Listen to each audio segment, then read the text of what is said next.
બોટાદ જિલ્લામાં હળદળમાં બનેલા ઘર્ષણના બનાવ બાદ રાજ્યની તમામ એપીએમસીને રાજ્ય સરકારની સૂચના। હરાજી બાદ ખેડૂતોની જણસનું વજન એપીએમસીના વજન કાંટાની જ કરવાની સરકારે સૂચના આપી છે। એટલું જ નહીં, એપીએમસીના વજન કાંટે થયેલું વજન હરાજીના ભાવ મુજબ ગણીને બિલ બનાવવા અને એપીએમસીના કાંટે વજન થયા બાદ કોઈપણ પ્રકારની કપાત ન ગણવાની સૂચના આપવામાં આવી છે। જો એપીએમસી સિવાય જણસ ખેડૂતના વાહનમાં લઈ જવામાં આવે તો તેનું વાહનનું ભાડું વેપારીઓએ ચૂકવવાની સરકારે સૂચના આપી છે।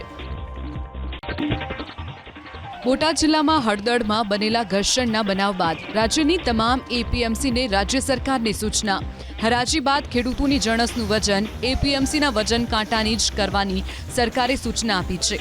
એટલું જ નહીં, એપીએમસીના વજન કાંટે થયેલું વજન હરાજીના ભાવ મુજબ ગણીને બિલ બનાવવા અને એપીએમસીના કાંટે વજન થયા બાદ કોઈપણ પ્રકારની કપાત ન ગણવાની સૂચના આપવામાં આવી છે।